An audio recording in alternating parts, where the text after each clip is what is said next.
자, 9월 27일 우리 5교시 9월 27일 우리 5주차 2교시 수업을 진행하도록 하겠습니다.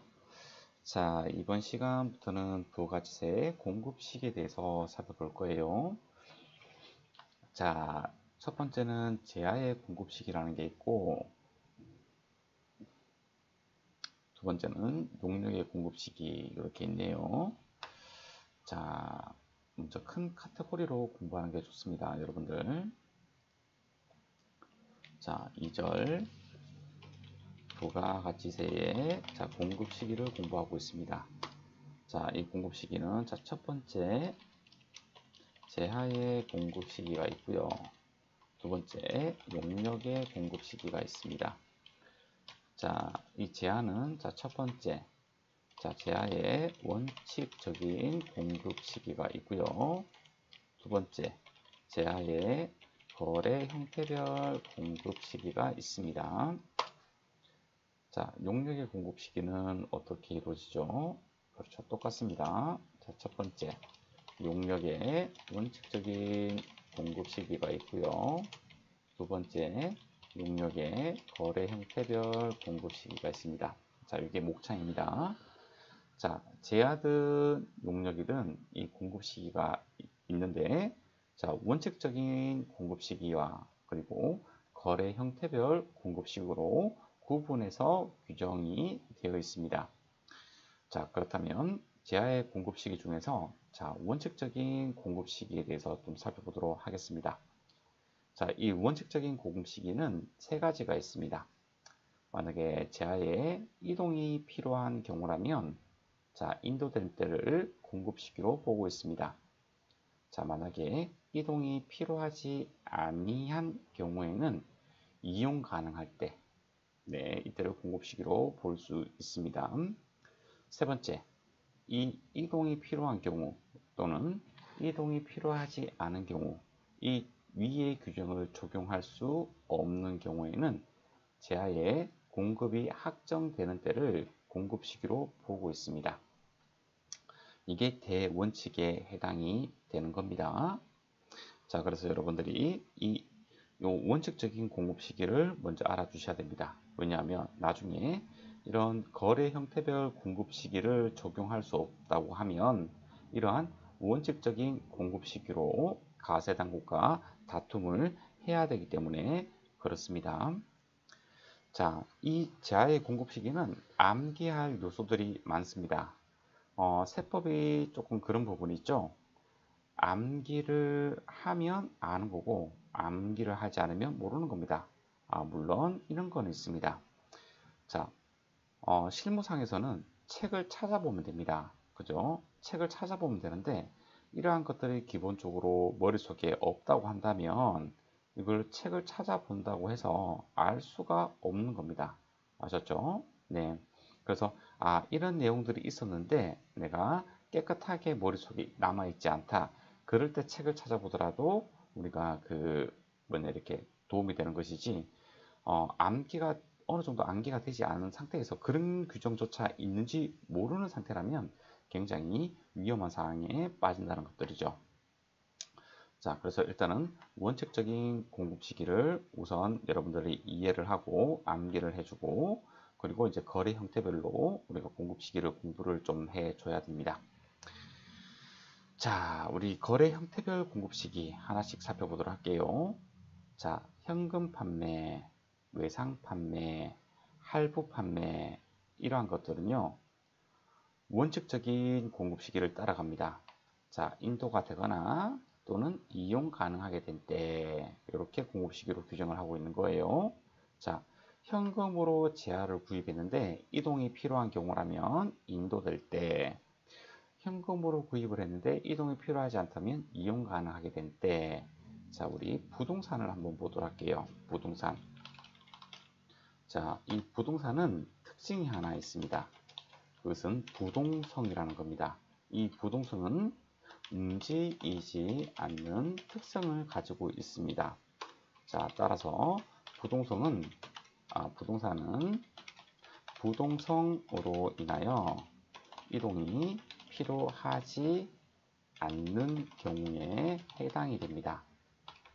자, 그래서 공급 시기는 자, 부동산을 매입하고 그 공급 시기는 어떻게 되냐면 이용 가능하게 되는 때를 공급 시기로 본다는 겁니다. 아셨죠? 현금 외상 할부, 우리 일반적으로 물건을 구입할 때 이렇게 한다. 그죠? 네, 그래서 일반적인 어떤 그 판매나 구매에 있어 가지고는 원칙적인 공급 시기가 적용이 됩니다. 자, 장기 할부 판매입니다.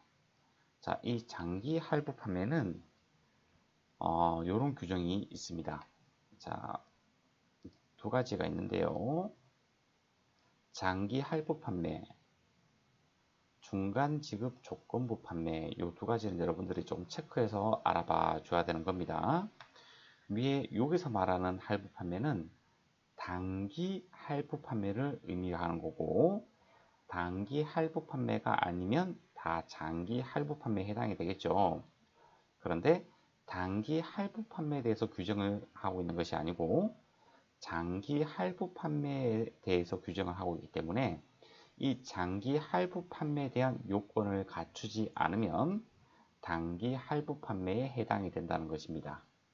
자, 그렇다면 이 장기 할부 판매가 무엇인지 좀 보도록 할게요. 자, 제하를 인도하고 자, 그 대가를 할부 등의 방법으로 받는 것 중에 제하의 인도일의 다음 날부터 최종 할부금 지급기일까지의 기간이 1년 이상이면서 2회 이상으로 분할하여 대가를 받는 방법입니다. 자, 이것을 그림으로 한번 나타내 볼게요. 자, 제하 인도일이고요. 그리고 쭉쭉쭉쭉 가서 제하 인도일의 다음 날이고요. 그리고 쭉쭉쭉쭉 가서 최종 할부금 지급일이라고 한번 해볼게요. 자, 우리가 기산을 잘해야 되는데요. 제하 인도일의 다음 날부터 최종 할부금 지급기일까지의 요 기간이 요 사이의 기간이 일단 1년 이상이고요. 자, 그리고 대가는 어떻게 받아야 되냐? 2회 이상으로 분할하여 대가를 받게 되면 장기 할부 판매에 해당이 된다는 겁니다. 자, 기간이 1년 이상이더라도 한 번에 받게 되면 그 받을 때 공급 시기가 돼버리는 거예요. 자, 요 중간 지급 조건부 판매까지 같이 좀 보고 해야 되겠다. 그죠? 자, 장기 할부 판매는 이렇게 된다는 겁니다. 자, 장기 할부 판매는 제하 인도일의 다음 날부터 최종 할부금 지급일까지의 기간이 1년 이상이면서 2회 이상 분할하여 대가를 받아야 된다는 겁니다. 자, 이번에는 중간 지급 조건부 판매를 보도록 할게요. 자, 중간 지급 조건부 판매는 계약금을 받기로 한 날의 다음 날부터 자, 여기서 계산이 되네요. 자, 장기할 판매는 제야 인도일의 다음 날부터 그리고 최종 할부금 지급기일까지 이게 1년 이상이고 그리고 2회 이상으로 분할해서 대가를 받아야 되고 중간 지급 조건부 판매는 계약금을 받기로 한 날의 다음 날부터 제야가 인도되는 날이나 또는 이용 가능하게 하는 날까지의 기간이 6개월 이상이고 그리고 계약금을 포함하여 3회 이상 분할입니다. 자, 그러면 이렇게 한번 볼게요. 자, 계약금 수령일이 있을 거고요. 자, 계약금 수령일 다음 날이 있을 거고요. 자, 그리고 자, 인도 또는 이용 가능한 날이 있을 겁니다. 자, 그렇다면 언제부터 언제라고요? 그렇죠. 계약금을 받기로 한 날의 다음 날, 계약금 수령일의 다음 날부터 해서 언제요? 인도나 이용 가능하게 된 날, 요까지의 기간이 6개월 이상이어야 되고 대가는 3회 이상 분할입니다. 근데 이거는 계약금 포함입니다.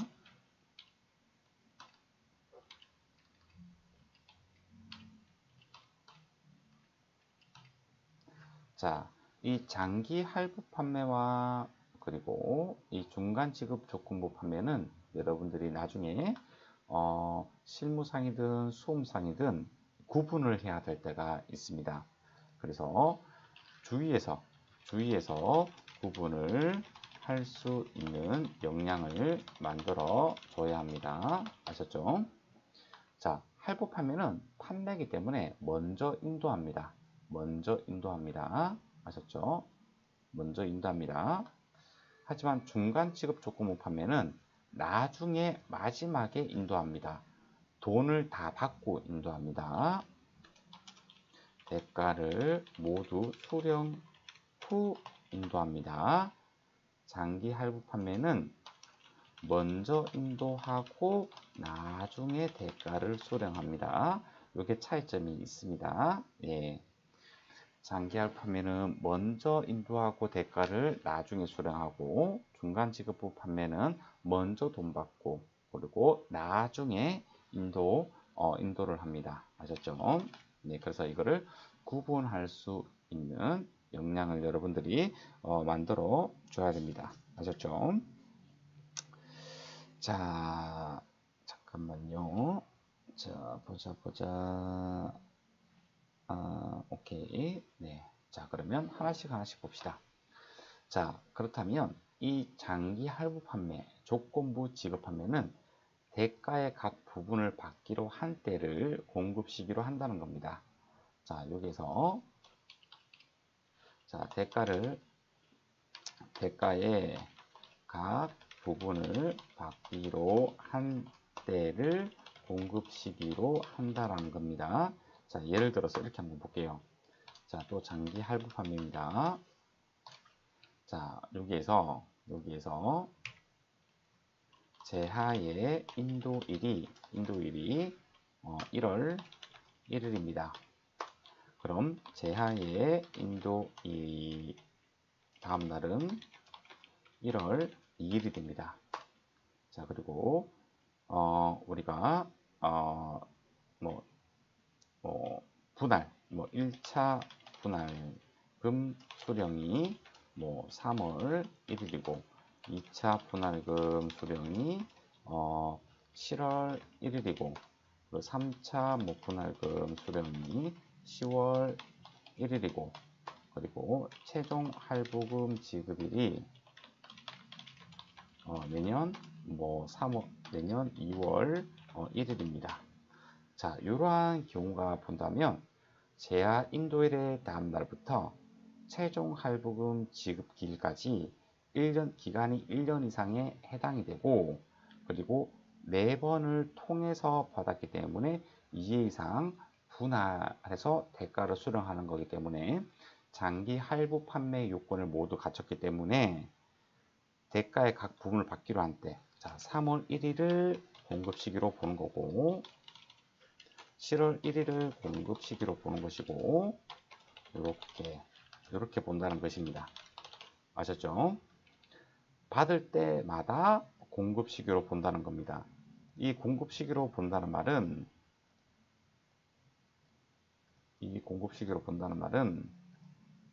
자, 요거 3월 1일 공급 시기는 우리 1기 예정 신고 때 반영을 해야 된다는 거고요. 자, 7월 1일이다. 그러면 2기 예정 신고에 반영을 해야 되고, 10월이다. 그러면 10, 11, 12니까 2기 확정 신고에 반영을 해야 된다는 겁니다. 그리고 내년 2월이기 때문에 내년 1기 예정 신고에 반영을 해야 됩니다. 아셨죠? 네. 자, 만약에 이것을 제가 방법을 바꿔볼게요. 자, 이번에는 단기 할부 판매입니다. 제하의 인도일이 1월 1일입니다. 1월 1일이에요. 제하의 인도일의 다음 날이 1월 2일입니다. 자, 1차 분할금 수령을 1월 3일 날에 받기로 했고요. 그리고 2차 분할금 수령을 보자. 언제로 할까요? 2월 1일 했고요. 3차 분할금 수령을 3월 1일에 했고요. 만약 최종 할부금 수령을 6월 1일에 했어요. 6월 1일 했어요. 자, 요럴 때는 제야 인도일의 다음 날부터 최종 할부금 수령일이 1년 이상이 되지 않습니다. 2회 이상 분할해서 받긴 했지만 1년 이상이 안 되기 때문에 장기 할부 판매가 아니고 단기 할부 판매에 해당이 됩니다. 자, 그렇다면 단기 할부 판매에 해당이 되면 공급 시기는 언제냐? 그렇죠. 제야가 인도되는 때를 공급 시기로 하는 거니까 이 제야의 인도일, 이때가 공급 시기가 되는 겁니다. 그렇다면 일기 예정 때, 일기 예정 신고 때 모두 다 반영을 해야 되는 것이죠. 자, 요 차이점이 있는 겁니다.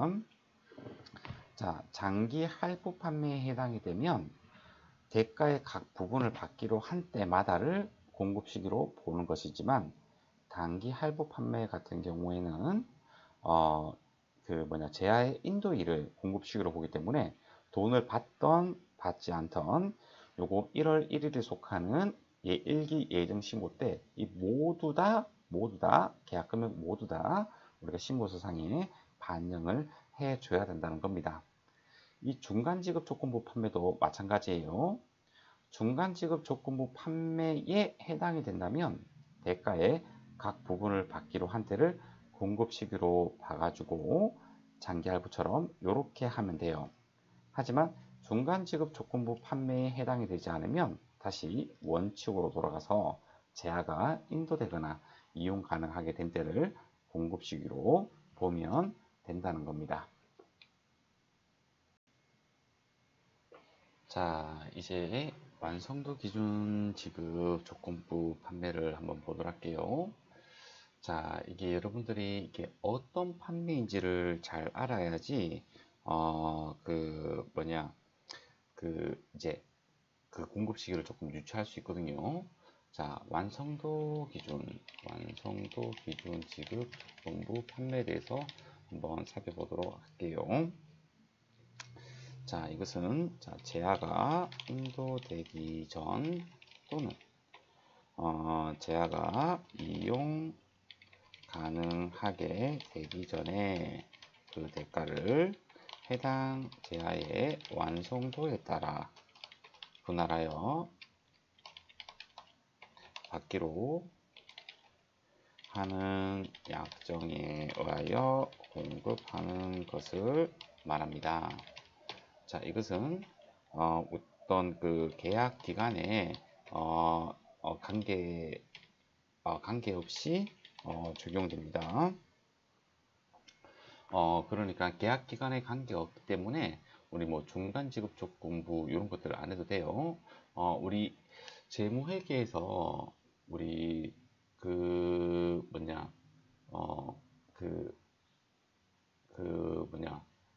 건설 도급 계약에 따른 회계 처리를 배웠을 겁니다. 어떤 우리 진행률 산정을 해가지고 하는 것들 있죠. 거기에 해당이 된다는 겁니다. 그래서 완성도에 따라 분할하여 받기로 하는 계약입니다. 그래서 뭐 20%가 완성되었을 때 뭐 20%의 계약 금액을 받기로 했다. 그러면 그것도 대가의 각 부분을 받기로 한 때를 공급 시기로 하는 겁니다. 아셨죠? 자, 그리고 대가의 각 부분을 받기로 한 때를 공급 시기로 하는 판매 조건이 이런 게 있습니다.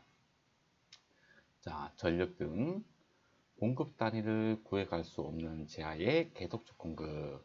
자, 이것도 어떤 도시가스 또는 전기 이런 것들이 해당이 되는데요. 이것도 기간에 관계는 없습니다. 이것도 기간에 관계없이 전력이나 도시가스 이런 것들은 공급 단위를 구해갈 수가 없기 때문에 그냥 제하의 계속적 공급으로 봐서 그냥 돈 받을 때를 공급 시기로 한다라고 여러분들이 기억을 해주세요. 자, 대가의 각 부분을 받기로 할 때는 장기 할부 판매, 중간 지급 조건 판매, 완성도 기준 지급 조건부 판매, 그리고 공급 단위를 구해갈 수 없는 제하의 계속적 공급, 이렇게 네 가지가 있구나라는 것을 여러분들이 좀 살펴주세요. 자, 또 다른 거래 형태를 보도록 하겠습니다. 자, 이번에는 반환 조건부, 동의 조건부, 그리고 기타 등등 이런 조건부 판매 있죠. 자, 완성도 기준 조건부, 중간 지급 조건부, 이것도 조건부인데 이런 중간 지급 조건부, 완성도 기준 지급 조건부를 제외한 잔여 기타 조건부 판매는 조건이 성취되어 판매가 확정되는 때를 공급 시기로 한다는 겁니다. 자, 이런 기타 조건부 판매는 우리 원칙적인 공급 시기에 요 세 번째 있죠. 요거를 따른다는 겁니다. 아셨죠? 자, 그래서 중간 지급 조건부나 완성도 기준 지급 조건부가 아닌 기타의 조건부는 조건이 성취가 되고 그리고 판매가 확정되는 때를 공급 시기로 하는구나 라고 여러분들이 좀 알아봐 주시면 좋을 것 같아요.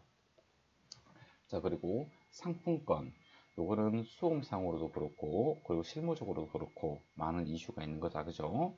자, 요런 상품권 같은 경우에는 이 상품권을 판매했을 때를 공급 시기가 되는 게 아니라 현물로 교환되어서 제하가 실제로 인도될 때 그때를 공급 시기로 한다는 겁니다. 자, 상품권을 판매할 때, 자, 이때는 공급 시기가 아니고 상품권을 소유한 사람이 현물과 교환할 때, 이때를 공급 시기로 본다는 겁니다. 현물과 교환할 때를 이제 인도되었다고 이야기하거든요. 이때가 공급 시기에 해당이 되는 겁니다. 상품권은. 자, 제하의 공급을 보는 가공, 요거는 제하의 공급을 보는 가공이다, 그죠? 자, 이거는 원칙을 따릅니다. 자, 인도될 때. 자, 여러분들 기억나나요?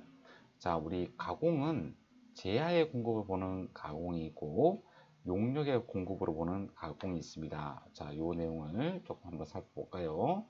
자, 우리 저번 시간에 공부를 했던 것 같아요. 자, 여기 있네요. 자, 제 실질 공급에서 제하의 공급으로 보는 가공은 주요 자재의 전부 또는 일부를 부담을 하게 되면 제하의 공급으로 보는 가공이 되는 거고, 용역의 공급으로 보는 가공은 자기가 주요 자재를 전혀 부담하지 않는 겁니다. 그리고 전혀 부담하지 않고 단순히 가공만 하는 것을 우리는 용역의 공급으로 보는 가공으로 봤습니다. 하지만 건설업 같은 경우에는 건설업은 무조건 그 주요 자재를 하든 안 하든 무조건 용역의 공급으로 보는 겁니다. 아셨죠?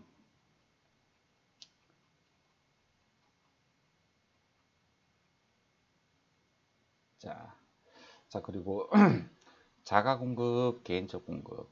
자, 요거 간주 공급입니다. 자, 간주 공급은 하나하나마다 공급 시기가 있습니다. 자가 공급이나 개인적 공급 같은 경우에는 제하가 사용되거나 소비될 때, 그리고 판매 목적 타사창 반출될 때, 요거는 외우고 싶다, 그죠? 라임이 맞잖아요. 사업상 증여는 증여할 때, 그리고 폐업시 잔존 제어는 폐업할 때.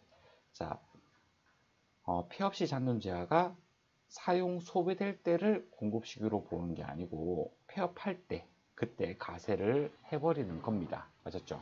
자, 우리가 폐업시 잔존 제어가 간주 공급으로 가세가 되는 것을 알고는 있었지만 언제 가세가 될 거냐라는 것은 공급 시기에서 규정을 하고 있는 거죠. 자, 언제 가세를 하느냐? 그렇죠. 폐업할 때를 공급 시기로 봐가지고 그때 가세를 하는 겁니다. 나중에 폐업시 잔존 제한에 대해서 지금처럼 사용 소비될 때를 공급 시기로 보게 되면 가세관청 입장에서는 하염없이 기다려야 됩니다. 하염없이. 네. 자, 그래서 이 간주 공급에 대한 것도 공급 시기가 있습니다. 자, 그리고 무인 판매기에 의한 공급은 이거는 돈을 꺼낼 때를 우리가 그 공급 시기로 보고 있습니다. 자, 우리 뭐 자판기 이런 거 있잖아요. 자, 이런 것들은 돈을 꺼낼 때 그때를 공급 시기로 본다는 겁니다. 자, 그리고 우리가 수출 방법이 여러 가지가 있어요. 자, 이 부분이 조금 암기하기가 쉽지가 않을 거예요. 요거는 제가 별도 자료로 조금 설명을 드릴게요. 이게 어떠한 거래 형태인지 우리가 봐야 되거든요. 자, 마지막으로 폐업 전에 공급한 제아의 공급 시기가 폐업일 이후에 도래하는 경우, 자, 이것은 폐업일로 본다. 자, 요거 예를 한번 들어볼게요. 자, 요거 1월 1일 날에 자, 제아를 장기 할부 판매라고 한번 볼까요? 요 위에 거를 좀 긁어 올게요.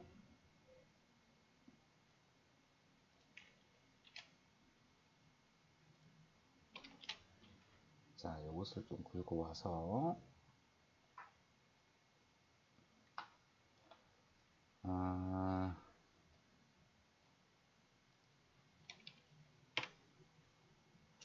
자, 장기 할부 판매인데, 자, 만약에 제가 요때 사장이 생겨가지고 4월 1일 날에 폐업을 했어요. 이렇게 폐업을 해버렸어요. 자, 이런 폐업이라는 이벤트가 발생을 했어요. 지금 간주 공급이 아니에요. 네, 지금 간주 공급 얘기하는 거 아니에요. 자, 이미 인도는 했어요. 그리고 지금 돈을 받고 있는 가운데 우리가 폐업을 했단 말이죠. 자, 그러면 우리가 2차, 3차, 그리고 최종 할부금 이게 나중에 받아야 되는데 이미 폐업을 했으니까 이때 폐업자가 세금 계산서를 발행할 수는 없잖아요. 그래서 이 폐업 전에 공급한 제아가 그 공급 시기가 폐업일 이후에 도래했다. 자, 폐업일 이후에 2차, 3차 최종 할부금이 있잖아요. 그래서 이거를 자, 7월 1일, 그리고 10월 1일, 그리고 내년 2월 1일 이 공급 시기를 이 폐업일로 모두 당겨오는 겁니다. 네, 당겨오는 겁니다. 아셨죠?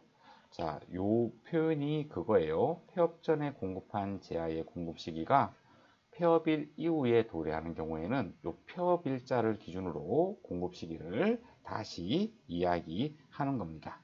아셨죠? 자, 내국 물품의 국외 반출입니다. 자, 내국 물품의 국외 반출은 우리가 일반적으로 생각하는 그 수출을 의미하는 겁니다. 일반적으로 이게 대원칙입니다. 이게 이런 국외 반출, 우리가 어떤 국내 회사가 해외로 그냥 수출을 한다. 그 수출 있죠. 곧 그 일반적인 수출은 우리가 배에 싣거나 또는 비행기에 싣거나 그러한 날을 공급 시기로 본다는 겁니다. 아셨죠? 자, 그러면 이 구체적인 요 밑에 내용은 제가 자료를 하나 열어서 보여드릴게요. 자, 우리 이 자료를 같이 한번 보도록 하겠습니다. 아이고, 이거 잘려버리네. 자, 그러면 이거를 좀 줄이고. 자, 지금 중개무역 방식, 이 중개무역 방식 1번 수출 방법을 우리가 이야기를 하는 거예요. 자, 비슷비슷한 것 같지만 이런 판매 대금을 지급한다든가 또는 계약의 당사자 이런 것들로 인해서 조금 변경이 되는 겁니다. 한번 보도록 할게요. 자, 중개무역 방식 수출은요. 자, 수출할 것을 목적으로 물품 등을 수입하여 보세구역 및 보세구역 외 장치의 허가를 받은 장소 또는 자유무역지역 외 국내에 반입하지 않는 방식의 수출입니다. 그 말이 뭐냐면 우리가 국외가 이렇게 나와 있잖아요. 자, 여기에다가 수출을 하려고 하는 겁니다. 지금 자, 이 나라에 우리가 수출을 하려고 합니다. 그래서 이 나라와 우리가 수출 계약을 첫 번째 맺어요.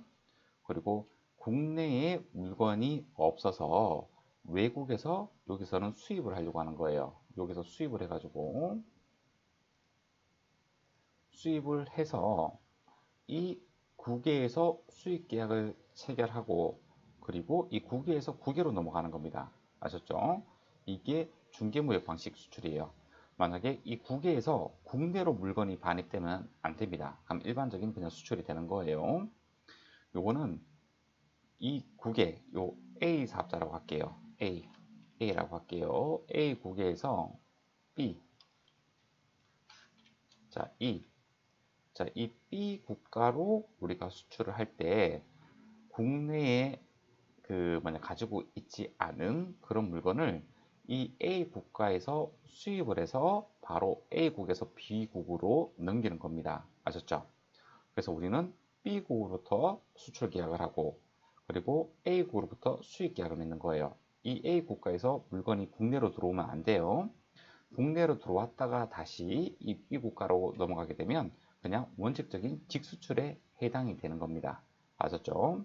이때 공급 시기는 수출 제한의 선저기를 우리는 공급 시기로 본다는 겁니다. 이런 식으로 중개무역 방식의 수출은 원칙을 따라갑니다. 선저길, 기저길입니다. 아셨죠? 직수출과 유사합니다. 네, 국내에 반입되지 않을 뿐이지 그냥 B 국가에 직수출하는 것과 동일합니다. 자, 두 번째 이번에는 위탁 판매. 자, 위탁 판매 수출 한번 보도록 할게요. 자, 위탁 판매 수출 같은 경우에는 자, 물품 등을 무한으로 먼저 수출해서요. 자, 해당 물품이 판매된 범위에서 대금을 결제하는 계약입니다. 자, 일단은 먼저 보내요. 물건을. 자, 먼저 물건을 보냅니다. 그리고 두 번째로 판매된 범위에서 대금을 결제하는 겁니다. 판매된 대금에서. 자, 우리가 이 국가로 우리 입장에서는 수출입니다. 네, 우리 입장에서는 수출입니다. 자, 이 B 국가, B, 네. 최종적으로는 우리는 이 B 국가에다가 수출을 하려고 하는 겁니다. 자, 그런데 우리가 어떤 사항이 있어가지고 일단 외국에 먼저 물건을 보냅니다. 그래서 이 외국 국가, 이 A라고 한번 해봅시다.